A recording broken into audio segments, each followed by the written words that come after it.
बिस्मिल्लाहिर्रहमानिर्रहीम, अस्सलाम वालेकुम। आप देख रहे हैं गेम ऑन है और मैं हूं आपका मेज़बान अहमद नवाज। पाकिस्तान सुपर लीग एक सनसनीखेज मोड़ पर आ चुकी है। जब आप टॉप 4 की बात करते हैं, आज पहला क्वालिफायर होने जा रहा है जिसमें दोनों बेस्ट टीम्स जो अब तक टूर्नामेंट की लगी हैं, क्वेटा ग्लैडिएटर्स और इस्लामाबाद यूनाइटेड, मदे मुकाबिल होंगी। इन तमाम चीज़ों पर ज़रूर गुफ्तगू करेंगे। उसके बाद एलिमिनेटर्स की जो लाइनअप कंप्लीट हुई है, लाहौर कराची की जब आप एक ट्रेडिशनल राइवलरी की बात करते हैं तो उस बारे में भी ज़रूर गुफ्तगू करेंगे। लेकिन उससे पहले आपको ये ज़रूर बताना है कि थोड़ी सी ताखीर के बाद जब पाकिस्तान सुपर लीग दोबारा शुरू हुई तो जो जोशो वलवला पाकिस्तानी कौम का देखने को मिला है पीएसएल से, मेरे ख्याल से पूरी दुनिया में यह पैगाम गया कि हम एक अमन पसंद मुल्क हैं और बहुत ही पुरजोश हैं जब क्रिकेट की बात आती है, जब उस जश्न की बात आती है जो कि सबको जोड़ता है। और यही हमने देखा, पिंडी क्रिकेट स्टेडियम से दोबारा पाकिस्तान सुपर लीग का आगाज हुआ और बहुत ही ज़बरदस्त क्राउड हमें देखने को मिला। इस्लामाबाद रावलपिंडी से लोगों ने स्टेडियम का रुख किया। उसके अलावा अगर हम देखें तो chairman Pakistan cricket board Mohsin Naqvi भी इस मौके पर मौजूद थे। पाकिस्तान के सिपा सलार जो हैं जनरल आसिम मुनीर, वो भी मौजूद थे। उसके बाद हमने मुख्तलिफ मैचेस में देखा कि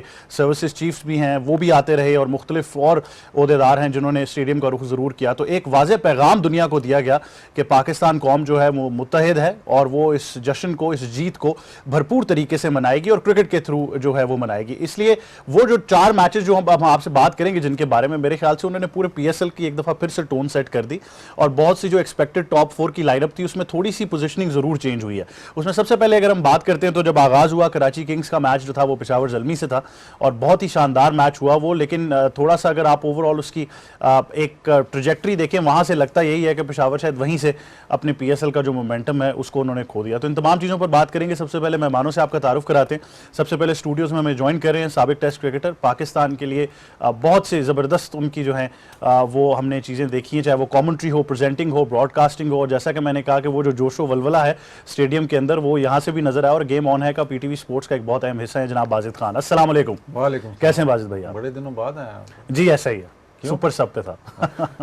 बहुत शुक्रिया, आप हमें ज्वाइन कर रहे हैं और साथ ही साथ हमें ज्वाइन कर रही हैं पाकिस्तान की साबिक क्रिकेट कप्तान, international cricket commentator, broadcaster, presenter Sana Mir साहिबा। अस्सलाम वालेकुम। वालेकुम अस्सलाम। कैसी हैं आप? अल्लाह का शुक्र, ठीक। बहुत शुक्रिया, आप भी हमें ज्वाइन करिए। तो जैसा कि हमने आपको कहा कि वो जो पहला मैच है पेशावर और कराची का, उसकी मैच समरी आपको जरूर दिखाते हैं क्योंकि वहां पर जरा थोड़ा सा मोमेंटम था जो कराची ने पेशावर का बिल्कुल ही आई थिंक उनसे छीन लिया। तो 237 रन बनाए 20 ओवर्स में कराची किंग्स ने और पेशावर ज़ल्मी जो है वो 214 रन बना चुकी। इसमें बाबर आजम ने बहुत शानदार इनिंग्स खेली लेकिन 23 रन से कराची ये मैच जीत गया। इसमें मेरे ख्याल से वार्नर और विंस की तो शानदार एक इनिंग्स थी जो स्टार्ट दिया गया, लेकिन उसके बाद जो खास तौर पर आखिरी ओवर्स में खुशदिल शाह और मोहम्मद नबी ने जो इनिंग्स खेली आखिरी 2 ओवर्स में, जो डिफरेंस बना, मेरे ख्याल से वहाँ से पूरा मैच ही जो है वो एक किस्म का वो जो 40-50 रन एंड में आए हैं वहाँ से बहुत ज़्यादा गेम जो है वो चेंज होगी। तो सना मीर, ये एक बड़ा टैक्टिकल मैच था पेशावर ज़ल्मी के लिए और आप जब ऑब्वियसली एक ब्रेक के बाद दोबारा शुरू कर रहे होते हैं तो यू डोंट एक्सपेक्ट कि आपको 237 रन जो है वो मिल जाएंगे।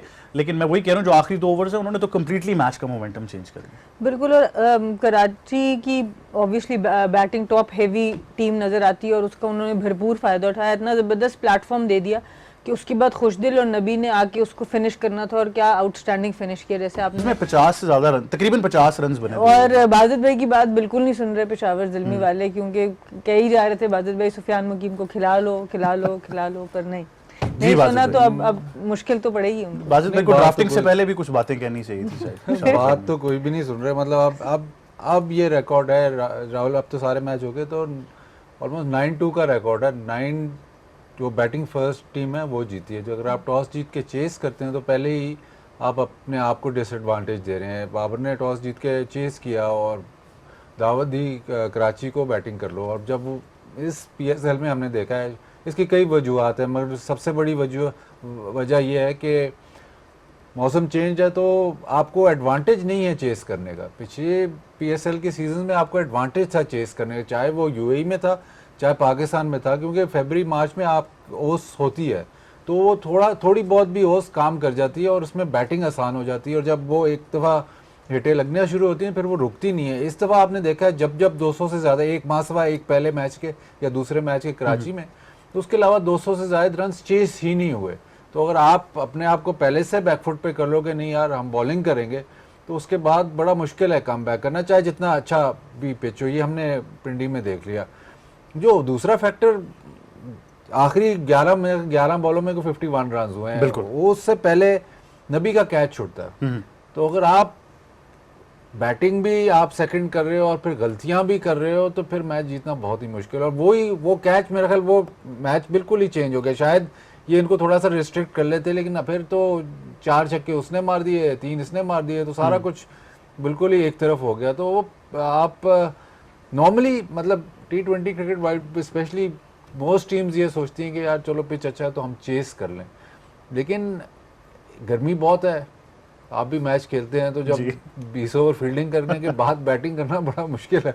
और कल के मैच में आपने, कल के अगर मैच की मिसाल दूं तो परसों के मैच की, वो एलेक्स हेल्स जब उन्होंने 70-80 कर लिया था तो विजिबली आपको नजर आ रहा था कि वो ड्रेन हो गए, एग्जॉस्ट हो गए, क्योंकि बिल्कुल गर्मी बहुत है। तो बिल्कुल। तो अगर आप पहले ही फील्डिंग करें 20 ओवर, उसके बाद आप सोचे कि नहीं हम 200-250 चेस करेंगे, ये मानेंगे नहीं। लेकिन बड़ा मुश्किल काम है, क्योंकि जाहिर है जब भी आप इंटरव्यू में पूछेंगे तो वो कहेंगे नहीं जी प्रोफेशनल है फिटनेस, लेकिन वो है, उसमें एलिमेंट है, उस एलिमेंट ह्यूमन एलिमेंट आ जाएगा, बिल्कुल एलिमेंट है। और बिल्कुल ये 2 एलिमेंट्स है, एक ये ओस का और दूसरा गर्मी का, तो आप चेस नहीं हो रहा, तो वो एलिमेंट्स पता नहीं क्यों स्टैट्स, खैर मैं तो इतने स्टैट्स देखते नहीं, लेकिन अगर इतना वाज़ेह स्टैट है कि बैटिंग फर्स्ट को एडवांटेज है, तो फिर भी आप दूसरी तरफ जाएं तो इसकी बात समझ। लेकिन इसके बरक्स अगर आप देखें तो एक साइड जो मुझे लगता है पीएसएल में पूरी कैपेबिलिटी चेस करने की भी रखती है, तो वो क्वेटा ग्लैडिएटर्स आपको नजर आती है। उनका जो मैच मुल्तान सुल्तान्स के साथ रहा, उसकी मैच समरी आपको जरूर दिखाते हैं, जिसमें हसन नवाज ने एक वाज़ेह किरदार अदा किया और अनबीटन भी रहे और मैच को भी फिनिश किया छक्का लगाकर। तो 185 रन बनाए 20 ओवर में मुल्तान सुल्तान्स ने। यासिर बहुत अच्छा खेले, तैयब ताहिर। और क्वेटा ग्लैडिएटर्स की जब आप बात करते हैं तो उन्होंने आखिरी ओवर में जो है वो चेस किया। अगर आप हसन नवाज की पोजीशनिंग की बात करें, मेरे ख्याल से इस वक्त सबसे इंपॉर्टेंट सवाल ये बन चुका है कि अगर आप उनकी आखिरी 3 इनिंग्स को भी उठाकर देखें तो बहुत ज़बरदस्त स्कोर्स किए, और नंबर 4 के ऊपर जहां पर पाकिस्तान में अगर वो खेलना चाहते हैं, क्योंकि अगर ये बातें चल रही हैं कि ओपनिंग वापस आने लगी है, तो बड़ा क्रिटिकल सवाल हो जाएगा। तो बाजिद भाई, हसन नवाज मेरे ख्याल से जो कॉन्फिडेंस मैनेजमेंट ने उसको दिया है, और आई थिंक क्वेटा तो खैर बहुत ही अच्छा जा रहा है टूर्नामेंट में। आप डेवलपमेंट उसकी देखें ना, उसको आपने पाकिस्तान खिलाया, उसने 100 किया, ठीक है थोड़ा अर्ली उसको खिला दिया, लेकिन उसके बाद से जब ये इस HPL PSL में आया तो एक प्रेस कॉन्फ्रेंस में भी इससे सवाल हुआ टेक्निक का, इसने कहा मैं लोगों की बातें नहीं, मतलब इसका मतलब ये है कि वो अपने आप पे ट्रस्ट कर रहा है। 3 मैचेस से आउट नहीं हुआ, तो वो आज जो मैच है उसमें भी अगर आउट ना हो तो क्वेटा ग्लैडिएटर्स 67, 100 और 64 बिल्कुल, और मिडिल ऑर्डर में खेल रहा है, मैच फिनिश कर रहा है, प्रेशर सिचुएशन में खेल रहा है। चलें चांसेस मिले वो अलहदा बात है, बट जब आप एक दफ़ा करते हो, एक दफ़ा मैच आते हो तो कॉन्फिडेंस बढ़ टाइम है। लेकिन किसी हद तक अपनी बैटिंग की स्ट्रेंथ को उसको खुद को पता चल गया कि मेरी बैटिंग की ये स्ट्रेंथ है, तो जो अगर 2-4 ओवर में मेरे से हिट नहीं लगती, मेरे पास इतनी एबिलिटी है कि मैं बाद में भी अगर आखिरी ओवर या 2 ओवर में 20 चाहिए तो मेरे पास इतनी एबिलिटी है कि ये मैं कर सकता हूँ। अच्छा, इसमें एक टेक्निकल चीज़ ज़रूर एनालाइज करनी है सना, कि जो हसन नवाज को जानते हैं, जिससे हमने उनको इस्लामाबाद में खेलते हुए देखा, स्पिनर्स के बहुत तगड़े प्लेयर हैं, तो ब्लेसिंग इन डिस्गाइज भी होगी कि नंबर 4। और मुझे याद है कि आपने एक और प्लेटफॉर्म पे भी हमारी गुफ्तगू हुई थी, तो आपने कहा था जो टीम मैनेजमेंट का कॉन्फिडेंस है, और वही शायद कॉन्फिडेंस नजर आता है, क्योंकि आखिरी ओवर में अगर आपने जितने भी रन्स किए हों, आखिरी ओवर में 2 छक्के लगाकर मैच फिनिश करना आसान नहीं है कि यंगस्टर के लिए।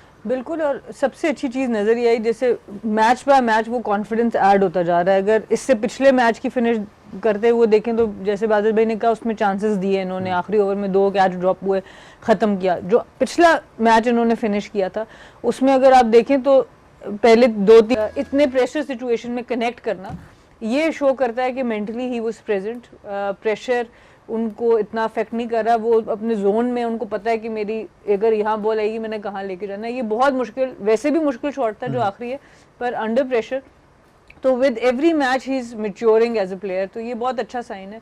और अक्सर लोग बात करते हैं स्पिनर की कि अच्छे प्लेयर हैं, T20 में आपको नए बॉल पे भी स्पिनर आ जाता है, तो T20 में आप कहीं पर भी बैटिंग करें आपको दोनों तरह के बॉलर्स के ऊपर अच्छी क्रिकेट खेलनी आनी चाहिए।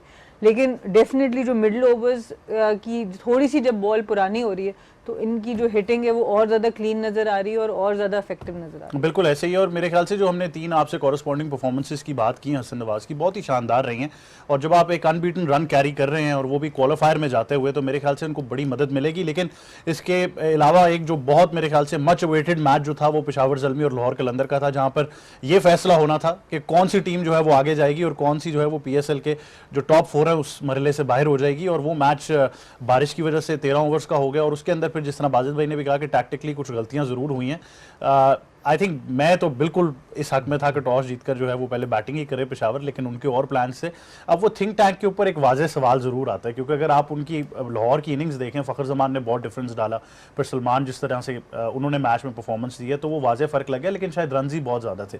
अब मैं जब पिछले साल से मुवाजना करता हूँ तो मैंने कुछ 3-4 नाम जो देखे हैं, जिसमें अरशद इकबाल, सलमान इरशाद इनके लिए बहुत अरसा खेलते रहे हैं, उसके अलावा आपको खुरम शहजाद नज़र आते हैं और साथ आमिर जमाल, ये वो 4 नाम हैं जिनको इन्होंने नहीं पिक किया था। अब वो थिंक टैंक इसके बरक्स क्या सोच रहा था कि मतलब इतनी क्वालिटी थी स्क्वाड के अंदर कि वो आपको, और वो भी अवेलेबिलिटी के टाइम, क्योंकि एक हम ये फैक्टर नहीं कह सकते कि सिर्फ कॉर्बिन बॉश नहीं आया तो शायद टीम का बैलेंस खराब हो गया। देखिए, ये पहले भी बात की थी मैंने, मेरे तो प्लेटफॉर्म एक ही है, आप दोनों के प्लेटफॉर्म बहुत ज्यादा हैं। आपके एक कहाँ है? सना के तो हर आप जगह तो ना उर्दू कमेंट्री में पकड़े जा रहे हैं ना इंग्लिश। सना नहीं बात कर रही, लेकिन ये जिस वक्त मैंने नई कमेंट्री भी शुरू की थी ना, सबसे ज्यादा स्लेजिंग यहीं से होती थी। स्लेजिंग नहीं, तो मैं सच्चाई के साथ बात करूं। इनका अगर आप देखें ओवरऑल, अगर रिकॉर्ड देखें ना पेशावर का, तो आप में एसोसिएट करते हैं फास्ट बॉलिंग पेशावर से। पेशावर का यही था कि फास्ट बॉलर्स इनके पास हाई क्वालिटी के थे। जब ये जीते भी हैं तब भी इन फास्ट बॉलिंग ही जीता थे। कप्तान इनके खुद, मतलब डैरन सैमी खुद मीडियम पेसर एंड, और वो उनकी स्ट्रेंथ ही यूं बिल्ड होती थी। इस दफ़ा वो थोड़ी स्ट्रेंथ खो गई है और शायद वो रीडिफाइन नहीं हुई, तो उस वजह से प्रॉब्लम तो है। प्रॉब्लम आप देखें, इनकी बॉलिंग में भी प्रॉब्लम है इसी वजह से कि आपने वो दोबारा, ठीक है इतने ज़्यादा आपने बॉलर्स जाने दिए लेकिन उसको फिर स्ट्रेंथन नहीं किया, तो वो आपको फिर थ्रू आउट द टूर्नामेंट यही बात होती रही कि आपके पास उस किस्म का स्टैंड आउट बॉलर नहीं है। T20 क्रिकेट में अगर आप 5 बॉलर हैं तो एक आधा आप देखते कि नहीं यार ये T20 का स्टैंड आउट बॉलर है, वो इनके पास नहीं था। एक जो बॉलर था जो मतलब इस HBL PSL से शुरू होने से पहले जो सब एक बॉलर के नाम ले रहे थे, वो था सुफियान मुकीम। सुफियान मुकीम को इन्होंने मैच खिलाया, फिर हटा दिया, फिर एक आधा मैच खिलाया, उसको पूरा मतलब पूरे टूर्नामेंट में प्रॉपर चांस नहीं दिया। और अगर आपके पास एक बहुत ही रेयर होता है कि लेफ्ट आर्म रिस्ट स्पिनर, आजकल इंटरनेशनल क्रिकेट, लीग क्रिकेट इतनी ज़्यादा हो गई है, फिर भी जो लेफ्ट आर्म रिस्ट स्पिनर है वो भी अभी भी रेयर कमोडिटी है।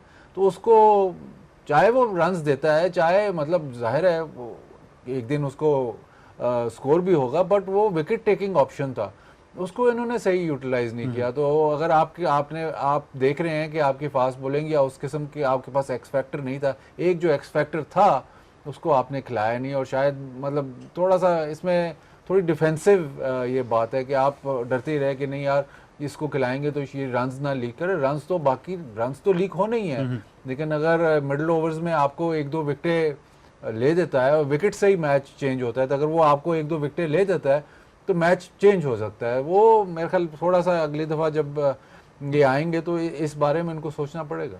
नहीं, एक्स फैक्टर की आप बात कर रहे हैं और मेरे ख्याल से सबसे ज़्यादा एक्स फैक्टर्स तो लाहौर नहीं दिखाए हर सीज़न में। इस बार सलमान से डेब्यू हुए, कितने बड़े क्रंच मैच में करवा कर तो उन्होंने परफॉर्म कर दिया साथ ही। देखिए, अगर इस मैच की बात करें तो ठीक है 13 ओवर का था तो शायद चलो कहते चलो हमने बैटिंग पहले नहीं की, वो अलहदा बात है। लेकिन जितने कैचेस इन्होंने छोड़े, इतने कैचेस छोड़ दिए कि मतलब समझ नहीं आ रही थी कि मतलब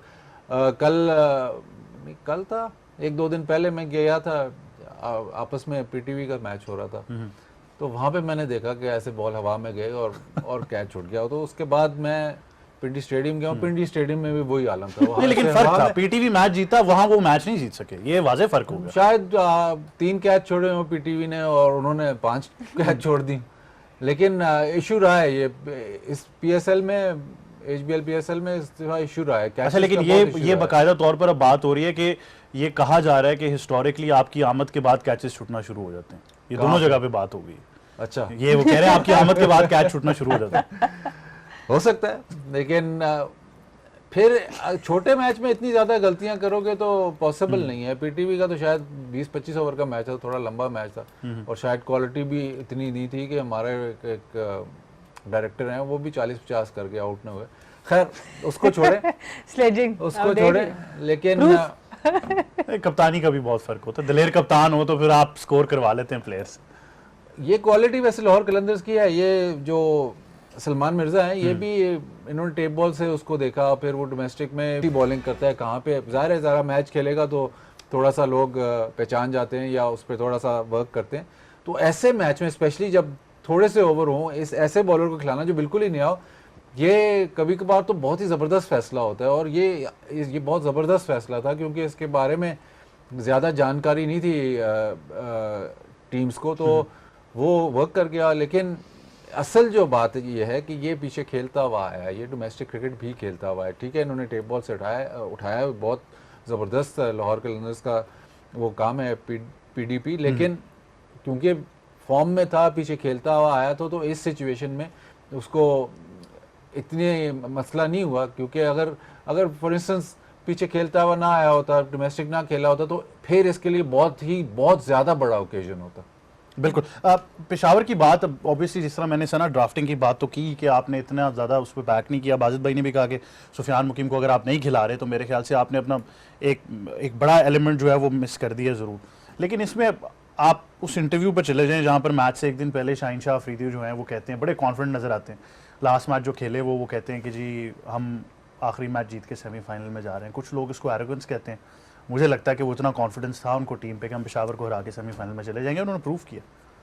देखिए, मीडिया के साथ गुफ्तगू कैसे करनी है कैसे नहीं करनी, ये पर्सनली मैं किसी पे बहुत ज़्यादा कमेंट नहीं करना चाहती।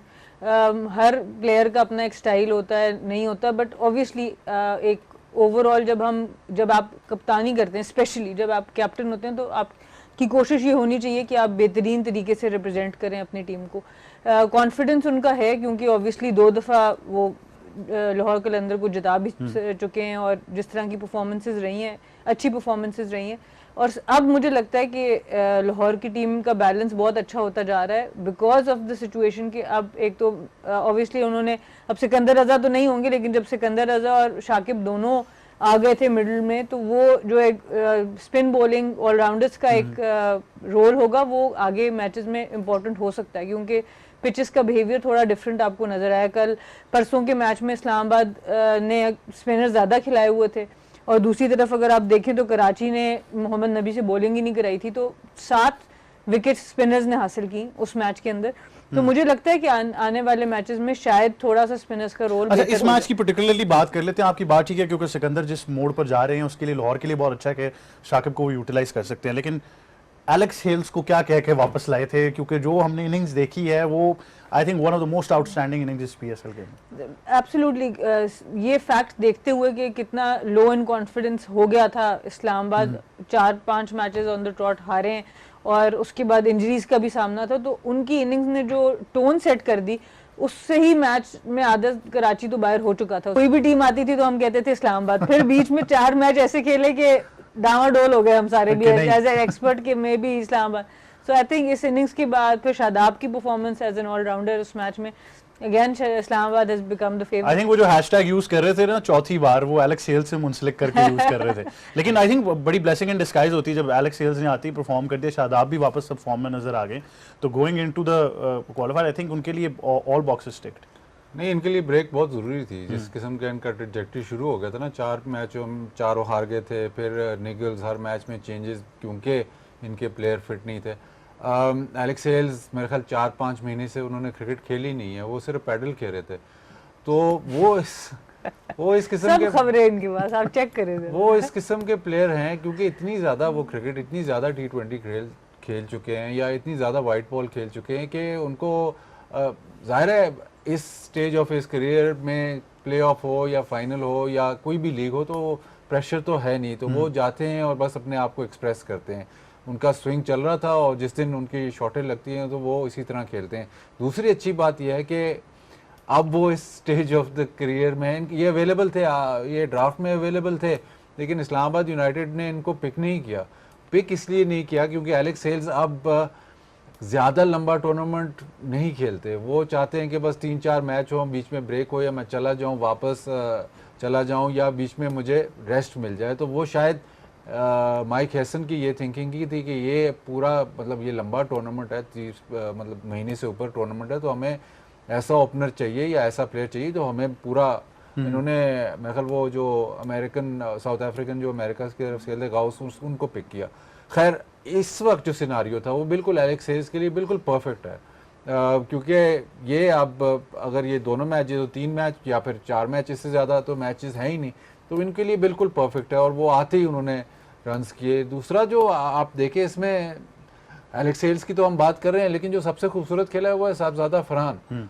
और आप हमने हसन नवाज की बात की, साहिबजादा फरहान इस वक्त अपनी मतलब फॉर्म में तो है, बट जिस तरह की वो बैटिंग कर रहा है कि अपनी कन्वेंशनल प्ले को वो बैक कर रहा है, वो ये नहीं देख रहा कि मैं इसको ऊपर से मारूं, ये नहीं देख रहा कि नहीं, वो सारा मैच इन्होंने। इससे पहले भी जो डोमेस्टिक T20 हुए हैं उसमें 300 इन्होंने कर दिए थे 4 टोटल एक साल में इसके 400 हो गए हैं T20 के। और ये इसमें बड़े मतलब गलत शॉट मार गए, सोच रहे थे कि ये 5वां भी इसी साल में हो जाएगा, लेकिन वो नहीं हो पाया। बट अगेन अब दूसरा पहलू ये है कि वार्नर टॉस जीतते हैं और कहते हैं वी विल चेस। नाउ इसमें 2-4 बातें, एंड में तो उन्होंने जाहिर कहना है कि नहीं हम प्रिपेयर कर रहे थे, लेकिन प्रिपेयर आप वेन्यू चेंज है, आपने जाके लाहौर में मैचेस खेले हैं एलिमिनेटर अब। हाँ बिल्कुल, और आपको एक आप डिसएडवांटेज पे हैं। तब पहले तो आपके पास 2 मौके थे फाइनल क्वालिफाई, अब आप डिसएडवांटेज पे हैं। आप टॉस जीते हैं और अगेन वो वेन्यू है जहाँ पे टॉस जीते हैं, पहले बैटिंग करें, रन्स ऑन द बोर्ड और आप मैच जीत जाते हैं। बिल्कुल इन्होंने चेस किया, उसमें रीजनिंग ये कि जी हम प्रिपेयर कर रहे हैं चेस के लिए। अभी आप प्रिपेयर तो तब करते हो जब आप बिल्कुल ही थ्रू हो, चलो जी हम नंबर 1 पे फिनिश कर रहे हैं तो हम चलो चेस करके, लेकिन वेन्यू अगर चेंज है, अगर आप इसी वेन्यू पे खेल रहे हो तो चलो ठीक है, हम दोनों तरफ देख लें कि चेस भी कर सकते हैं या बैटिंग फर्स्ट पे। अगर वेन्यू चेंज है, वहाँ पे सिचुएशन ही डिफरेंट होगी, तो आपकी अगर चले चेस में आप जीत भी जाते तो प्रेपरेशन, मुझे नहीं पता कि प्रेपरेशन लाहौर के लिए पिंडी में कर रहे हैं, वो मुझे समझ नहीं आई। और जब आपने ये किया उससे 2 चीज़ें और हो गई कि एक टीम इस्लामाबाद यूनाइटेड जो कि पिछले 4 मैच हारी हुई थी, वो भी सोच रहे थे कि हम चेस करें, बट जब आप 4 मैच हारे होते हैं तो थोड़ा कॉन्फिडेंस डेंट ज़रूर होता है। तो जब आप रन्स ऑन द बोर्ड को आप चेस कर रहे हो तो वो डेंटेड कॉन्फिडेंस के साथ चेस करना जरा मुश्किल हो जाएगा। जब आप बैटिंग फर्स्ट कर रहे हो और थोड़ा प्रेशर इसलिए रिलीज हो गया, नहीं यार अब कहाँ हम 40-50 रन से कैसे मैच जीतेंगे, तो बस चलो जाके खेलते। लेकिन आपने इसमें एक बात की कि उनके लिए वक्फा जो है वो बहुत मतलब ब्रेक अच्छी साबित होगी, हमारे लिए भी आई थिंक अच्छी साबित होगी। एक छोटे से वक्फे की तरफ चले जाते हैं, नहीं वापस आके नहीं, छोटा सा वक्फा, उसके बाद एक जरूर बात तो 8-10 दिन में हमें थोड़ा देंगे नहीं, लेकिन एक छोटे से ब्रेक की तरफ जाते हैं, वापस आएंगे तो मजीद गुफ्तगू जारी रखेंगे और आपसे पहले क्वालिफायर की भी बात करनी है। देखते रहिए गेम ऑन है। Welcome back to game on है। बात कर रहे हैं पाकिस्तान सुपर लीग के आखिरी मरहले की। आपको एक नज़र पॉइंट्स टेबल पर जरूर डालनी चाहिए और हमें भी डालनी चाहिए। एक बार पॉइंट्स टेबल जरूर मुलाहिजा फरमाइए कि देखें कि टीम्स की क्या ओवरऑल पोजीशनिंग रही। तो क्वेटा ग्लैडिएटर्स इस्लामाबाद यूनाइटेड पहला क्वालिफायर खेलेंगे, टॉप 2 टीम्स रही। इसमें क्वेटा का जर्नी तो बहुत ही शानदार रहा है। इस्लामाबाद ने आखिरी मैच में जो कराची को एक इतने अच्छे मार्जिन से हरा दिया, आई थिंक उनके लिए बहुत ही ज़बरदस्त मूव हो गया कि अब उनके पास 2 मौके होंगे फाइनल तक रसाई हासिल करने के। कराची किंग्स तीसरे पे, लाहौर कलंदर्स ने चौथे पर फिनिश किया और पेशावर और मुल्तान जो हैं वो 5वें और 6ठे पर रहकर तो PSL से बाहर हो गए। लाहौर कलंदर्स और कराची किंग्स, अगर आप ये इनकी बात करें तो अब आई थिंक एक वो ट्रेडिशनल राइवलरी जो चलती आ रही है और वो एलिमिनेटर की तरफ चले गए हैं। लेकिन लाहौर कलंदर्स एक आई थिंक बहुत बड़ा टैग होता है सनामीर कि आप 2 दफ़ा PSL जीते हुए हैं और फिर बड़ी एक्सपेक्टेशन ज़्यादा हो जाती हैं। एक बड़ा मिक्स सा जर्नी रहा उनका। इस बार लोग शुरू में शायद 1-2 मैचेस के बाद लगा कि शायद नहीं ये वही होने लगा जो पहले कुछ सीजन्स में हुआ था, बट आई थिंक स्लोली उन्होंने ग्रेजुअली अपनी फॉर्म रीगेन कर ली है और वो वही रहा कि मिक्स एंड मैच चलता रहा। सना की फेवरेट टीम है ये बाजिद भाई ने जबरदस्ती जो है ना इसको छेड़ने का वो बना दिया। आई थिंक लाहौर कलंदर का जो सबसे क्लिनिकल मैच है वो पिछला वाला उन्होंने खेला है। अगर जितने मैचेस आप उठा के देख लें, जो 13 ओवर्स वाला मैच था उसमें अगर आप उनकी बैटिंग देखें बहुत ज़बरदस्त, उनकी बॉलिंग देखें बहुत ज़बरदस्त, उनकी ओवरऑल जो टीम सिलेक्शन थी वो बहुत अच्छी हुई और बैटिंग ऑर्डर भी ठीक था। हर लिहाज से वो एक परफेक्ट मैच उन्होंने खेला है। उससे पहले कुछ ना कुछ ऊपर नीचे, कहीं टेक्टिकल एलिमेंट ऊपर नीचे हो रहा था, कहीं पे बैटिंग में वो क्लिक नहीं हो रहे थे। मैचेस जीते, बट जो पिछला मैच खेला आई थिंक बड़े राइट टाइम पर उन्होंने वो एक सारे बॉक्सेस टिक कर दिए एक मैच के अंदर, जिसकी वजह से डेफिनेटली अब going into the business end of the tournament उनका कॉन्फिडेंस सूट भी कर गए थे काफी हाई बिल्कुल। और आई थिंक उनके पास प्लेयर्स, बॉलिंग भी ऐसी है और बैटिंग भी ऐसी है जो कि खिला दिया, सलमान को भी खिला दिया। तो मैं वही कह रही हूँ उसमें टेक्निकली बहुत अच्छा उन्होंने। लेकिन आपकी बड़ी एक हिस्टोरिक स्टेटमेंट थी कि या तो फर्श पर या अर्श मेरी पर नहीं है वो देखो ये सारी बातें तुम लोग मेरे पे डाल देते नहीं, इनकी हो। नहीं। ये शोएब भाई और बाजिद भाई की नहीं नहीं है। मेरी भी नहीं ये है। और जो किस पे आप शोएब जगह भाई की बैठते होगी? होते हैं ना, हाँ या उसकी है। नहीं या शोएब भाई की है, शोएब भाई की है मेरे ख्याल से। एनीवेज तो वो ओवरऑल आई थिंक इनका जो पिछला मैच था उससे कॉन्फिडेंस बहुत अच्छा होगा। अब देखना होगा क्योंकि शाकिब को ये लेके आए हैं, सिकंदर रजा इनको पता था उनको जाना होगा। सो अब शाकिब वही उसी तरह का रोल प्ले कर पाएंगे इतनी जल्दी कि नहीं, वो एक एलिमेंट ज़रूर होगा अगले मैच के अंदर कि क्या वो फिल कर पाते हैं कि नहीं। अदरवाइज जिस तरह उनके नए प्लेयर ने आके, सलमान मिर्ज़ा ने आके बॉलिंग की है, डेफिनेटली वो तो नज़र आते हैं अगले मैच में आते हुए, और वो बहुत स्ट्रेंथन करते हैं उनके बॉलिंग यूनिट को। क्योंकि हम बार बार बात कर रहे थे वो जो 2 ओवर में 30 डिफेंड नहीं कर पाए, वो एक मैच जिसकी वजह से जो एक लाहौर के अंदर की बॉलिंग एक स्ट्रेंथ बनी हुई थी, राशिद खान भी नहीं थे तो एक वो बहुत लूप होल नज़र आ रहा था उनकी बॉलिंग में।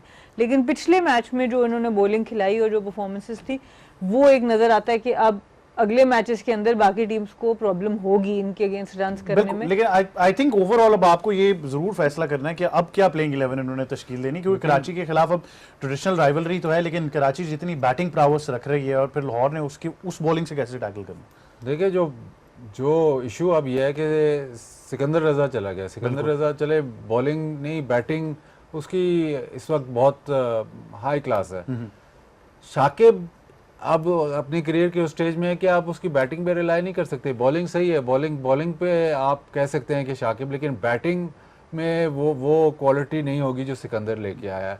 इन्होंने एक और बांग्लादेश के ऑलराउंडर को साइन किया मेहदी हसन मिराज मेहदी, तो शायद ये सोच रहे हैं कि वो जो है वो सिकंदर रजा का जो रोल है वो फिल करे। लेकिन वो एज सच ऊपर बैटिंग करता है, ज़्यादातर जो उसके रन्स हैं वो नंबर 3 या ओपन पे भी हैं रन्स। तो मिडिल ऑर्डर में उसको खिलाएंगे कि नहीं खिलाएंगे वो देखना पड़ेगा। लेकिन वो रिप्लेसमेंट खैर वही लिया कि जी ऑलराउंडर, उस हिसाब से अब बात रह गई है कि इनके बड़े प्लेयर्स को स्टैंड अप करना है बस, और कोई इशू नहीं है बड़े प्लेयर्स को स्टैंड अप करना है। लाहौर की पिच देखते हुए आपको बॉलिंग सॉर्टेड लग रही है?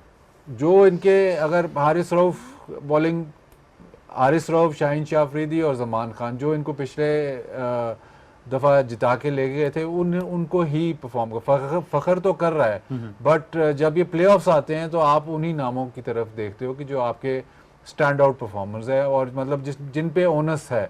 अब ओनस उन पे आ गया है और यही मौका है जहाँ पे उन्होंने मनवाना है। और लग ऐसे रहा है कि शायद वो जो 1-2 मैच बीच में हारे हैं और थोड़ी सी क्रिटिसिज्म हुई है, उससे थोड़ी बेहतरी ज़रूर आई है। जो वो एक प्रेस कॉन्फ्रेंस की काफ़ी बात हो रही है, उसमें तो शाहीन ने बोला था कि हम इनको प्लेऑफ्स में देखेंगे। अब वो वक्त आ गया, प्लेऑफ्स में आ गए हैं, अब देख लें। और देखना फिर कैसे है कि आपको खुद ही करना है, आप किसी और पे नहीं छोड़ सकते। आप की जो बॉलिंग यूनिट है उसको खुद ही करना है, और उसी में इनकी विक्ट्री उस तब ही होगी जब इनके जो बड़े प्लेयर्स जो हैं, जो लोकल बड़े प्लेयर्स हैं, वो स्टैंड आउट करें। क्योंकि इनकी बॉलिंग अगर आप ऑन पेपर देखें तो बहुत बड़ी बॉलिंग है, और उस तरह से थ्रू आउट द टूर्नामेंट उस तरह से इन्होंने परफॉर्म नहीं किया, तो इन पर ड्यू जरूर है। लेकिन पीएसएल की हम सबसे बड़ी राइवलरी अब इसको कह सकते हैं, और वो फिर आपको एक एलिमिनेटर में देखने को मिल रही है, तो मेरे ख्याल से इसकी वजह से बड़ी हाई स्टेक गेम बन गई है। लेकिन आप सिचुएशन देखें ना, ठीक है, कराची किंग्स जो कि इस्लामाबाद यूनाइटेड वाले मैच से पहले सब कह रहे थे कि ये तो 1 या 2 में फिनिश करेंगे, और लाहौर कलंदर्स पे ये बात हो रही थी कि पता नहीं ये क्वालिफाई करेंगे कि नहीं करेंगे। तो दोनों मतलब 3-4 पे क्वालिफाई किए, लेकिन जर्नी मुख्तलिफ है। एक जो थे वो कुछ और सोच रहे थे कि हम 1 या 2 पे क्वालिफाई करेंगे और फिर हमें चांस मिलेगा ज़्यादा फाइनल क्वालिफाई करने में। दूसरा ये था कि हम टूर्नामेंट से ही ना बाहर हो जाएं। तो वो इलेक्शन जो है एक विक्ट्री की लाहौर कलंदर्स को मिली है, और शायद थोड़ा सा मोमेंटम तो नहीं कहूँगा, लेकिन एक फील गुड फैक्टर ज़रूर है। कराची किंग्स जितना भी डिनाई करें कि नहीं अब तो 3 मैच ही हमने जीतने हैं और फाइनल जीतना है, लेकिन वो डेंट ज़रूर हुआ है। क्योंकि आप फॉर ऑल मतलब 70-80% आपके चांसेस थे कि आप जो पहला क्वालिफायर है वो खेलें, लेकिन वो डेंट हुआ होगा ज़रूर। वार्नर ने डिनाई किया कि नहीं मिस्टेक्स हैं, लेकिन we have to forget this. ठीक है, वो बिल्कुल वो मीडिया के लिए बिल्कुल सही बातें हैं और बिल्कुल सही बात उसने की है, लेकिन गलती उनसे हुई। और एक चांस उन्होंने गवाया, अब ये चांस उनको महंगा पड़ेगा। अगर फॉर इंस्टेंस लाहौर कलंदर्स इनको हरा देता है तो फिर सारी बातें फिर उसी पे टॉस पे चली जाएंगी कि जहाँ पे उन्होंने चेस किया, तो वो back of the mind play जरूर करेगा। अच्छा, इनकी आई थिंक फिर मुझे वापस ड्राफ्टिंग पे इसलिए जाना पड़ता है कि इस बार अगर एक मैं वाज़े फ़र्क देखूं कराची की टीम में तो वो उनकी पिक्स का हुआ, और आई थिंक वो हैदर अजहर के आने से बहुत फ़र्क पड़ गया, क्योंकि अगर आप देखें तो हैदर अजहर नहीं आए सिर्फ मुल्तान से, उसके साथ साथ हमने देखा कि अब्बास आफरीदी भी आए, उसके साथ साथ खुशदिल शाह भी आए, फिर डेविड वार्नर को ऑब्वियसली उन्होंने पिक किया, तो वो बड़ी टैक्टिकल पिक्स लगी कि उनको पता था कि पूरे सीज़न किस तरह की क्रिकेट चलनी है। नहीं, काफ़ी अच्छे पिक्स ओवरऑल देखा जाए, अच्छे ऑलराउंडर्स उन्होंने खुशदिल शाह को पिक किया, आमिर जमाल को पिक किया, मोहम्मद नबी को पिक किया, और आई थिंक ये तीन जब तक नहीं इकट्ठे खेले थे, शुरू में कराची स्ट्रगल करता रहा। जब भी T20 क्रिकेट की बात आती है, ऑलराउंडर्स से आपकी टीम का बैलेंस बहुत बनता है। स्पेशलिस्ट आपने खिलाने ही खिलाने हैं, पर इस्लामाबाद यूनाइटेड क्यों इतनी सक्सेसफुल है? क्योंकि उनकी कोर ऑलराउंडर्स पे बनी हुई है। इसी तरीके से अगर आप देखें तो हैदर अजहर डेफिनेटली उनको क्रेडिट जाता है, मुल्तान उनके अंडर काफ़ी सक्सेसफुल रहा है, हर दफ़ा ही ऑलमोस्ट प्लेऑफ्स में पहुंचे। तो ये यहाँ पर भी अगर आप देखें तो वो ऑलराउंडर्स की कोर जब नहीं खेल रही थी शुरू के 2-3 मैचेस, तो कराची ने स्ट्रगल किया। जैसे इन तीनों को आपने साथ खिलाया, आमिर जमाल भी आए, इवन दो कि अभी बड़ी परफॉर्मेंस उस तरह की नहीं आई आमिर जमाल की, but just to have someone जो बॉलिंग भी कर सके, बैटिंग भी कर सके। मोहम्मद नबी वाज क्रूशल, और पिछले मैच में मुझे यही सबसे बड़ी हैरानी हुई कि आपको किसी एक बॉलर को भी 10 से कम की इकोनॉमी नहीं पड़ रही थी। आप how can you not bowl Mohammad Nabi even for 1 over? जब इतनी गर्मी है, पिचेस बेक हो रही हैं, आपको पता है स्लोअर वंस आपको काम आएंगी, चेंज ऑफ पेस काम आएगी, पेस ऑफ द बॉल काम आएगा, पर एक ओवर भी नहीं कराया गया। टॉस की तो बात है ही है, बट वो मुझे बिल्कुल टैक्टिक समझ नहीं आया कि how you can not bowl one of your best bowlers. Mohammad Nabi तो अब 3 मैचेस लगातार जीत के उनको फाइनल में जाना है, तो it's quite an uphill task from here. अच्छा, ये टेक्निकली भी अब एनालाइज करना पड़ेगा कि साइफर्ट के आने के बावजूद साथ भी खेलें, मतलब अरफात मिनाज की भी हम थोड़ी देर पहले प्रोग्राम्स पहले बात कर रहे थे, तो अब ये सारी चीज़ों को देखते हुए उन्होंने लाहौर के खिलाफ क्या स्ट्रैटेजी, क्या चेंजेस करनी पड़ेंगी कि वो सक्सेसफुल हो? मुझे श्योर नहीं है कि अरफात मिनाज इमर्जिंग में आते हैं कि नहीं, कि पाकिस्तान वो खेल गए हैं शायद ड्राफ्ट से, अब ये मुझे अब याद नहीं है कि ड्राफ्ट से पहले खेले हैं या ड्राफ्ट के बाद। ड्राफ्ट से अगर पहले खेल गए तो फिर वो इमर्जिंग में नहीं आते, तो इमर्जिंग कैटेगरी का एक प्लेयर उन्होंने खिलाना है, और शायद उनको यही नज़र आ रहा है कि साथ जो बेस्ट ऑप्शन है वो साथ आई थिंक शुरू में अरफात ही खेले हैं एज एन इमर्जिंग कराची के लिए। इकट्ठे नहीं खेले दोनों, नहीं, फवाद अली थे, फवाद अली भी, फवाद अली थे, फवाद अली थे, तो वो इशू है इनको ना, तो इसीलिए अरफात की जगह इसलिए नहीं बन रही कि अगर तो वो इमर्जिंग में होते तो वो खेल रहे होते, इसमें तो कोई मतलब को और दो राय थी नहीं, लेकिन इमर्जिंग की वजह से वो सात बेग खेल रहे हैं। अब साइफर्ट आए हैं, वो कीपिंग कर रहे हैं, सात बेग स्पेशलिस्ट कीपर हैं, उसको फील्डिंग करनी पड़ रही है, वो भी एक प्रेशर है, प्लस थोड़ा बैटिंग ऑर्डर में कभी उसको नंबर 4 खिलाते हैं, वो भी थोड़ा सा इशू है, वो इशू सॉल्व नहीं हुआ अभी तक इनके पूरे HPL PSL में। लेकिन बात वहीं पे है कि अब तो प्लेऑफ्स हैं, तो आपके जो नामी ग्रामी जो बड़े प्लेयर्स हैं उन्होंने ही स्टैंड अप करना है। नबी की उन्होंने बात की, अगर नबी को आप बॉलिंग नहीं देंगे तो फिर आप उसको खिलाया क्यों? उस डेटा एनालिटिक्स बहुत ज़्यादा होता है, मैचअप्स बहुत ज़्यादा हैं, लेकिन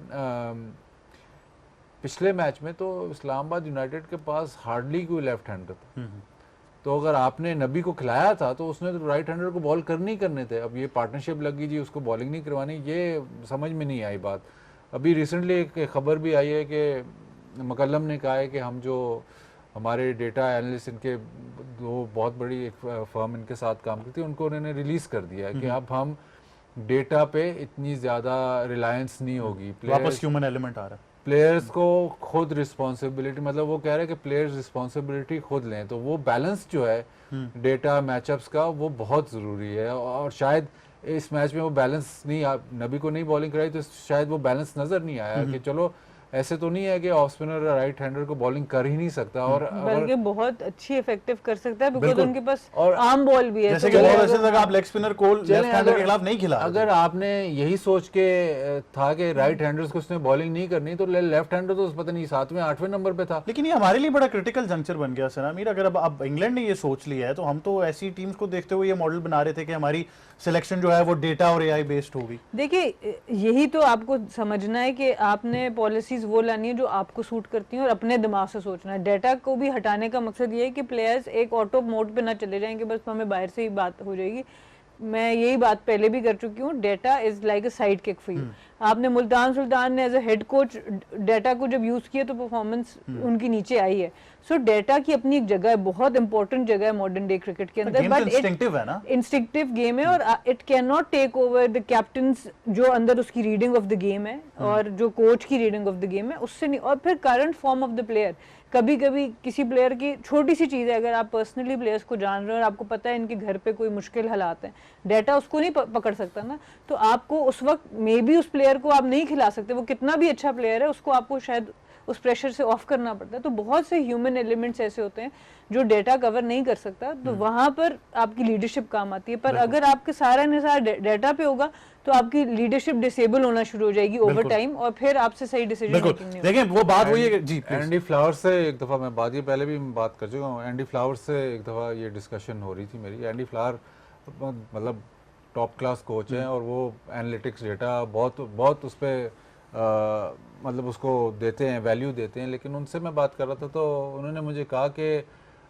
मुझे कप्तान वो नहीं चाहिए जो ये मेरे ख्याल मुल्तान सुल्तान में ही थे, तो ये नंबर्स लगाते थे मैचअप्स के ना कि ये बॉलर इस वक्त, कहता मुझे वो वाला कप्तान नहीं चाहिए जो बाहर देखे और हम मेरे नंबर्स को देखे और फिर वो इम्प्लीमेंट करे। इसका ये मतलब है कि कप्तान गेम में इन्वॉल्व नहीं है, उसकी गट इंस्टिंक्ट जो है वो नहीं है। मुझे वो कप्तान चाहिए जो गेम में इन्वॉल्व है। चलो अगर बिल्कुल ही वो आप एक और मतलब आपको इन्फॉर्मेशन है, लेकिन उस वक्त अगर आप सोच रहे हो कि यार नहीं ये बॉलर मैंने कराना है या इस वक्त ये डिसीजन लेना है, तो वो ले सके, वो तभी ले सकते हैं जब आप एक्चुअली गेम में इन्वॉल्व हो। एक्चुअली आपका मतलब दिमाग क्या काम कर रहा है, आपको फील ऑफ द गेम है कि यार इस वक्त ये हो रहा है, सिचुएशन उस वक्त ऐसे नजर आ रही है। तो वो कहता है मैं प्रेफर करता हूँ कप्तान, जो मैं प्रेफर ये करूंगा कि एक वो कप्तान जो बिल्कुल ही हमारे डेटा को रद्द कर दे, उसको ज्यादा प्रेफर करूंगा बनिस्बत के जो एक कप्तान जो बिल्कुल ही डिपेंडेंट हो। बिल्कुल आइडली तो बीच वाला रास्ता है, लेकिन अगर ऐसा हो तो मैं वो प्रेफर करूंगा जो मेरे डेटा को बिल्कुल ही ना दे। बिल्कुल, मैं इसीलिए कह रहा हूँ, देखिए डेटा तो आपको बताएगा कि 95 रन जो हैं वो ज्यादा अच्छे हैं, लेकिन इंस्टिंक्टिवली वो जो 40 रन हुए हैं वो ज्यादा ह्यूमन एलिमेंट उसमें इन्वॉल्व था इंस्टिंक्टिवली। नहीं, मेरा तो ये ख्याल नहीं है। मेरा ख्याल ये है कि जब इस सिचुएशन में जब कोई 95 मतलब 42 डिग्रीज में अगर प्लेयर 95 पे खेल रहा है तो उसको 100 करना चाहिए। अपनी अथॉरिटी से अपने 50 के चक्कर में उसको रोकना नहीं चाहिए। हाँ, ये मेरे ख्याल कल परसों ये अखबार में, उर्दू के अखबार में भी खबर भी लगी हुई है, तो वो देख। और ये क्लैरिफाई कर दें कि ये आप पीएसएल की बात नहीं कर रहे, पीटीवी के मैचेस की बात। उससे ज्यादा हाई स्टेक्स गेम थी, ये हाई स्टेक्स गेम थी। लेकिन एक छोटा सा वक्फा, वापस आएंगे तो आपसे आज के क्वालिफायर की जरूर बात करनी है, क्योंकि दोनों टीम्स टूर्नामेंट की बेस्ट टीम्स रही हैं और दोनों के पास एक नहीं 2 मौके हैं फाइनल तक जाने के। ये सब कुछ और एक और भी चीज ऐड करेंगे पाकिस्तान क्रिकेट को लेकर, लेकिन एक छोटे से वक्फे के बाद। देखते रहिए game on. Welcome back to game on है। अब बात करनी है क्वालिफायर की, और जैसा कि मैंने कहा कि दोनों टीम्स जो हैं वो टूर्नामेंट की बेस्ट टीम्स रही हैं। खास तौर पर क्वेटा ग्लैडिएटर्स का जो जर्नी रहा है, जिस तरह 7 में से 7 मैच जीतकर वो बहुत ही जबरदस्त मोड पर हमें नजर आ रहे हैं। और अब लगता यही है कि वो एक पॉइंट पर तो बात की जा रही थी कि शायद क्वालिफाई नहीं होंगे, अब हम कह रहे हैं कि शायद पीएसएल जीतने के वो एक प्राइम फॉर्म में आपको नजर आ रहे हैं। लेकिन इस्लामाबाद यूनाइटेड जिस तरीके से आखिरी मैच जीते, वापस वो मोमेंटम नजर आ गया, तो आज का क्वालिफायर जो है उसके बारे में जरूर गुफ्तगू करनी है। जी Sana Mir, top 2 teams of the tournament, खास तौर पर क्वेटा ग्लैडिएटर्स, सऊद शकील की कप्तानी और वो जो ड्रेसिंग रूम एनवायरनमेंट है, सरवेव और बाकी जितने लोग हैं, वो कितना इंपॉर्टेंट साबित होने वाला है आज?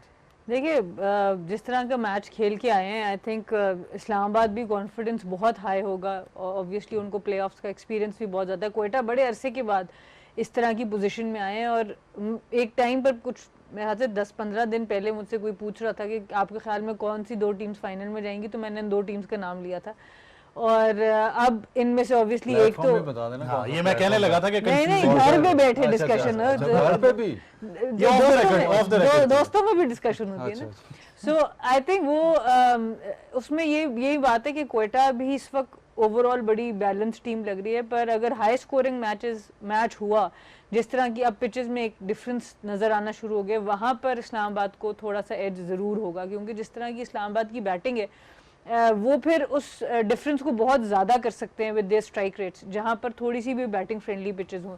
जिस वक्त तक ब्रेक नहीं आया था टूर्नामेंट में, तो लाहौर की पिच में भी वो आपको स्टिंग नजर आ रही थी, जिसकी वजह से टीम्स का डिफरेंस जरा कम हो गया और इस्लामाबाद ने स्ट्रगल किया वहां पर। तो अगर तो वैसा पिच किसी तरीके से इस मौसम में भी आ गया तो क्वेटा का चांस ज्यादा नजर आएगा, लेकिन जिस तरह का मौसम हो चुका है, जो कंडीशंस हो चुकी हैं, वहां पे थोड़ा सा एज डेफिनेटली इस्लामाबाद को जाएगा विद जिस तरह की बैटिंग उनकी है, वो they can bring a huge difference in the जो टोटल रन्स है ना उसके ऊपर वो ला सकते हैं, बिकॉज बैटिंग की डेप्थ भी बहुत ज़्यादा है और स्ट्राइक रेट्स भी बहुत ज़बरदस्त हैं। बिल्कुल बाजिद भाई, अगर उनकी बॉलिंग की बात करें क्वेटा की, तो ऑफ लेट बहुत अच्छा परफॉर्म कर रहे हैं।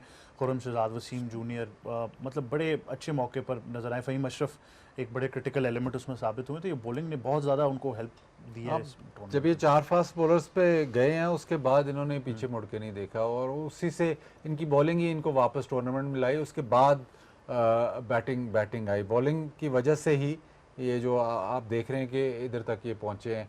अब क्या नाम है उनका जो ऑफ स्पिनर उस्मान तारिक, वो भी क्लियर हो गए, मैच भी खेले हैं, तो वो भी ऑप्शन अब इनके पास है कि अगर जैसे सना कह रही है कि पिच ड्राई हुआ या पिच ऐसा हुआ जहाँ पे 4 फास्ट बॉलर नहीं बनते, तो उस्मान तारिक और अबरार, तो बॉलिंग की तो इतनी मतलब प्रॉब्लम क्या, रन तो किसी भी को भी हो सकते हैं, लेकिन बॉलिंग कंप्लीट लगती है उनकी। फ़हीम अशरफ का फॉर्म में आना, विकेटें लेना, वो ज़ाहिर है अगर ऑलराउंडर आपका परफॉर्म करने लग जाए तो सारा बैलेंस ठीक हो जाता है। प्रॉब्लम शूट आउट वो होगा बैटिंग का।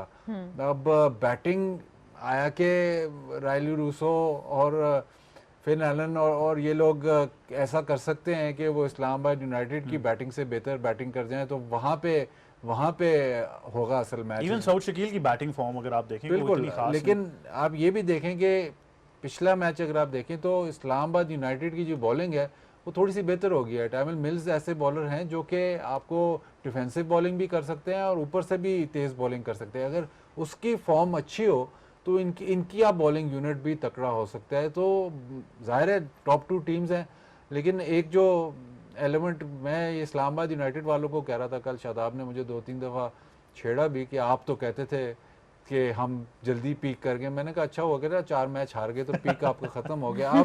अब दूसरी तरफ है, क्वेटा ग्लैडिएटर्स मैच हार नहीं रहे, तो अक्सर ऐसे ही होता है कि जो ऐसे मैच जीतते हुए आता है ना प्लेऑफ्स में, आप सबको परेशान ही रखते हैं बस। किसी टीम को सुकून का चैन सांस नहीं लेने देना। मेरे ख्याल से चारों टीम्स को ये क्या है, इन्होंने चारों को जो जीत रहे हैं उनको भी वसूली डाल दी है, जो नहीं जीत रहे उनको भी डाल दी। सबको इन्होंने ऑन टॉप रखा हुआ है, यही कमाल है इनका। बट अब जिस तरह इस्लामाबाद की जो हमने प्राउस देख ली है पिछले मैच के अंदर, जिस तरीके से वो खेले हैं, नहीं रुकते इस्लामाबाद। हाँ, ये मैं पूछा क्वेटा की बॉलिंग में वो एबिलिटी नहीं रुकते। अब इसमें जो ट्रम्प कार्ड यही है कि उस्मान तारिक, क्योंकि उस्मान तारिक अभी तक ऐसा बॉलर है, इस जितने भी मैच वो खेला है कोई टीम उस पर हावी नहीं हुई। तो अगर जैसे फॉर इंस्टेंस अगर हाई स्कोरिंग मैच है, 220-210 वाला मैच है, उसमें जो 4 ओवर अगर कोई बॉलर वो क्रिटिकल हो जाते हैं, क्योंकि अगर एक बॉलर अच्छा स्पेल कर जाए वो 4 ओवर का, तो वो बिल्कुल मैच में बहुत क्रिटिकल हो जाते हैं एक बहुत हाई स्कोरिंग मैच में। तो उस्मान तारिक अगर खेलता है तो वो एक्स फैक्टर, मतलब वो ऑलमोस्ट वो गेम ब्रेकर है, गेम चेंजर है क्वेटा ग्लैडिएटर्स। नहीं फौकियत होगी उसको अबरार के ऊपर, या दोनों खेलते हुए नजर आ सकते? मुझे लगता है कि दोनों खेलेंगे। मुझे लगता है कि लाहौर में शायद जो पता नहीं, लेकिन शायद जो वो शुरू की पिचेस से जहाँ पे बॉल बाउंस भी कर रहा था, कैरी भी कर रहा था, शायद उस तरह का पिच ना हो। अब काफ़ी दिन हो गए, अब तो मतलब उधर मैच हुए भी काफ़ी दिन हो गए, तो गर्मी भी ज़्यादा होगी, अब तो हीट वेव चल रही है, तो शायद उस तरह का पिच ना हो और शायद उस तरह का फास्ट बॉलर्स को उतनी मदद ना मिले।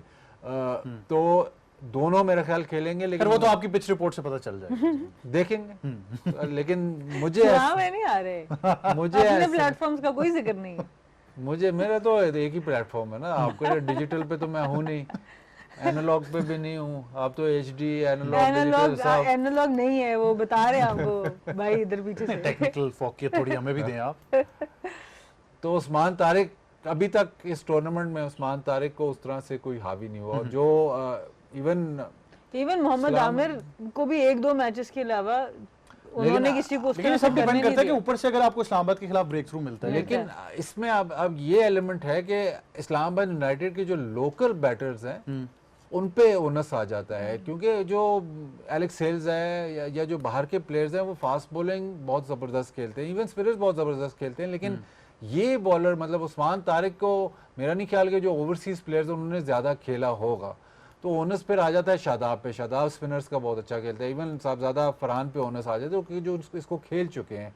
और इस प्ले ऑफ की गेम में ये एलिमेंट बहुत बड़ा होता है। विकेट कीपर भी चेंज किया इस्लामाबाद यूनाइटेड टीम ने। हाँ, वो आउट ऑफ फॉर्म है, तो आप पता नहीं उसको वापस लेके आते हैं आजम को इतने कि क्रूशल नहीं। मैच में। लेकिन उनके स्क्वाड में तो यही बात हो रही है कि इतनी मतलब ख़राब फॉर्म आजम खान की हमने बैटिंग में नहीं देखी, तो शायद उसको एक आधा मैच वैसे ही लेकिन ये भी नहीं हो सकता क्योंकि ब्रेक काफ़ी थी, उसके बाद मैच नहीं खेला, तो वो देखना होगा। मेरा नहीं ख्याल कि वो मैच उसको खिलाएंगे। अच्छा, सऊद शकील की बात सना मीर थोड़ी सी अगर हम कर लें, क्योंकि अगर हम बैटिंग की बात कर ही रहे हैं जहाँ पे उनका मुवाजना कर रहे हैं, तो कोयटा का भी करना ज़रूरी है कि उनकी अपनी कोई इतनी आउटस्टैंडिंग फॉर्म नहीं रही, कप्तानी तो बहुत आउटस्टैंडिंग चल रही है, लेकिन उसको कैसे फिर आज वो बेहतर अब करना पड़ेगा, क्योंकि आपको ओवरऑल अगर आप टूर्नामेंट को भी देखें तो अब ये सारा ओनस इस मैच के ऊपर आ रहा है कि आप स्टार्ट किस तरह का देते हैं, क्योंकि जितनी टीम्स हैं उन्होंने बहुत ही अच्छा स्टार्ट किया अपने पावर प्ले के अंदर। देखिए, अगर सऊद शकील की बैटिंग देखें तो उन्होंने बॉल्स ज़्यादा ज़ाया नहीं किया है। अगर उन्होंने बहुत बड़ी इनिंग्स नहीं खेली कि 60-70 की इनिंग्स नहीं खेली, पर उन्होंने स्ट्राइक रेट अपना ठीक मेंटेन किया और एक अच्छा स्टार्ट ज़रूर दे दिया। जो उनकी बहुत इंप्रेसिव चीज़ नज़र आई है वो उनकी कैप्टनसी है, यूज़ ऑफ द बॉलर्स है, रोटेशन ऑफ बॉलर्स है, और फिर अपने आप को जब इंट्रोड्यूस कराते हैं तो सिर्फ उतनी टाइम के लिए कराते हैं जो ज़रूरत है, ओवरडू नहीं करते अपनी बॉलिंग को। इवन दो जब एज ए कैप्टन आपकी अगर फॉर एग्जांपल बैटिंग में जैसे आप कह रहे हैं बहुत बड़े रन्स नहीं हो रहे, तो कभी कभी ओवरडू कर जाते हैं कि चलो मैं दूसरी तरफ से परफॉर्म कर लूँ, पर वो चीज़ उनके अंदर नज़र नहीं आई, जिससे नज़र ये आता है कि टीम फर्स्ट उनकी दिमाग में नज़र आ रही है। और ओवरऑल एक मोटिवेशन फैक्टर, सर विवियन वैसी ड्रेसिंग रूम में हो तो आपका मोटिवेशन फैक्टर बहुत ज़्यादा होता है, तो उन्होंने टीम को जेल बहुत अच्छा कर दिया है। सो आई वोंट बी सरप्राइज कि कल भी वो जब भी नेक्स्ट मैच आपका आएगा तो वो एक तगड़े तरीके से खेलेंगे। So what really matters is कि वो पावर प्ले को यूज़ कैसे, यूटिलाइज कैसे। यस, इस्लामाबाद के अगेंस्ट टॉप 4 में से 2 लोगों को बड़ी इनिंग्स खेलनी है। अब वो कौन होगा, वो फिल एलन और राइली रूसो होंगे या सऊद शकील भी उस तरफ जाएंगे, पर बहुत इंपॉर्टेंट है कि आप पावर प्ले को अच्छा यूज करें। बिल्कुल। अच्छा, एक खबर बहुत बड़ी है कि वो वाजिद भाई सुनने में आ रहा है कि 5 मैचेस की जो T20 सीरीज थी अब वो 3 मैचेस में तब्दील कर दी गई है। बांग्लादेश बिल्कुल सही खबर है। खबर सही है। हाँ, ये तो अब कंफर्म कर दिया, लेकिन डेट्स नहीं अनाउंस अभी तक हुई या हो जाएंगी, बट वो फैसलाबाद में 2 मैच होने थे, शायद फैसलाबाद में अब नहीं, लाहौर में ही होंगे। तो मैं तो बहुत लुक फॉरवर्ड कर रहा था फैसलाबाद में इंटरनेशनल क्रिकेट वापस आए, लेकिन चले इस दफ़ा नहीं तो अगली दफ़ा मैं ये भी पूछने रहूंगी, इस फैसलाबाद में कोई खास खाने की जगह तो नहीं जहाँ जाना था अब नहीं जा सकते क्योंकि उदास बहुत है। हाँ, फैसलाबाद। लेकिन हम कल भी बात कर रहे थे प्रिपरेशन की, T20 building up to the T20 world cup, तो 2 मैच और कम हो गए जी। बिल्कुल कम हो गया। अब और मुश्किल हो जाएगी कि सीनियर्स को लेके चलना है या आने वाले प्लेयर्स को लेके चलना है, तो अब फैसला और टफ हो जाएगा कोचिंग स्टाफ के लिए और थिंक टैंक के लिए। इस्लामाबाद कोयटा। इस्लामाबाद जी वाजिद भाई। Islamabad. Fair enough, Islamabad. I think both of them going with Islamabad. और हमारे तो वैसे ही खैर फेवरेट टीम इस्लामाबाद है, चाहे वो पीटीवी हो या जाती तौर पर हो, तो मेरे ख्याल से living in Islamabad we have to support Islamabad. So Islamabad United from game on है, आई थिंक बड़ा वाज़ेह पैगाम है। लेकिन आप जितने लोग लाहौर में हैं, मेरे ख्याल से अब वक्त आ गया है। पिंडी ने तो बड़ा ही ज़बरदस्त बिल्डअप दिया जब आप बात करते हैं PSL का, जब दोबारा से आगाज़ हुआ ब्रेक के बाद। लेकिन अब अगर आप ओवरऑल लाहौर की बात करते हैं और ख़ास तौर पर जो आखिरी कुछ मैचेस रह गए हैं, तो हम ये एक्सपेक्ट करते हैं कि लाहौर का क्राउड वैसे हमेशा शानदार होता है, इस बार भी और शानदार होगा। आप अपनी फेवरेट टीम्स को तो ज़रूर सपोर्ट करेंगे। एंड आई अंडरस्टैंड कि लाहौर कराची का मैच बड़ा हाई स्टेक्स होने वाला है क्राउड की अगर आप हद तक भी बात करें, लेकिन आई एम श्योर और हमारी ये उम्मीद भी है कि Lahore will live up to the expectation और बहुत सारा जो है वो हमें क्राउड पुरजोश तरीके से टीम्स को सपोर्ट करता हुआ नजर आएगा। वाजिद भाई और सामीर, आपका बहुत शुक्रिया कि आप हमें ज्वाइन कर रहे थे। यही था आज का गेम ऑन है। मुझे और टीम को दीजिए इजाजत। अल्लाह हाफिज।